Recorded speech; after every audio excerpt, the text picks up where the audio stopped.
আলাইকুম গাইস, আপনারা কেমন আছেন? যে যেখানে আছেন আশা করি সবাই ভালো আছেন। আমিও আপনাদের দোয়ায় অনেক অনেক ভালো আছি। গ্রামে এসেছি, পার্টি হবে না তাই কি কখনো হয় নাকি? তাই সন্ধ্যায় গুড়াগুড়ি বুড়াবুড়ি সবাই মিলে পার্টি করতে বসে গিয়েছি। তো আমি আনিয়েছিলাম বাজার থেকে মোগলাই, আর মামুনি বানিয়েছিল গরম গরম পুলি পিঠা।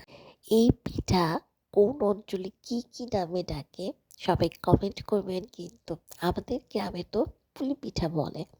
তো আপু মাখাচ্ছিল মুড়ি মাখা, চাল ঝাড় মুড়ি সবাই মিলে আমরা একসাথে পার্টি করব। আশা করি বুঝতেই পেরেছেন কত মানুষ। আসলে আমাদের বাড়িতে অনেক মানুষ, আর পার্টি করব যা হবে না তাই কি কখনো হয় নাকি? তাই আমিও চলে এলাম গরম গরম চা বানাতে। আর এইখানে দেখেন নাচ চলছে, হুড়াদুরা নাচ। আসলে আমরা তো বড় হয়েছি, এখন আমাদের বাচ্চারাই অনেক নাচ করতে পারে, তাই ওরা নাচ করছে। আর ওই দেখেন আমাদের ছোট কন্যা, সে তো নাচ করে ফাটিয়ে দিচ্ছে। ওরে বাবা রে বাবা, আর বলার মতো না। আর বড় কন্যা তো মাশাল্লাহ খুবই ভালো নাচ পারে।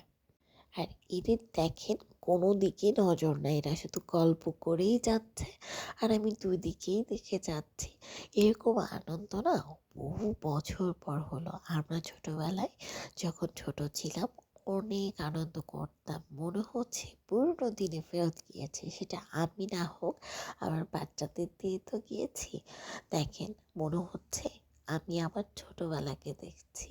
আমরা না ভাই বোন অনেক ছিলাম, ছোটবেলায় অনেক খেলাধুলা করতাম। এখন বাচ্চারা তো সব ভুলেই গিয়েছে। এই যে আমার মামুনি ওদের খেলা শিখিয়ে দিচ্ছিল যে কিভাবে খেলতে হয়। গ্রামের কিছু কিছু খেলা আছে যেগুলো ওরা অনেকেই জানে না, কারণ শহরে থাকে। তো আসলে শহরে তো ঘরের মধ্যে বন্দি থাকতে হয়, এভাবে তো খেলার মাঠ পায় না, জায়গা পায় না। এই জন্য ওরা খেলাও শেখেনি। এই জন্য আমার মামুনি ওদের খেলা শিখিয়ে দিচ্ছিল। আর এই দেখেন ওরা যে কি মজা করছে, ওদের আনন্দ দেখেই চোখ শান্তি লাগছিল। আর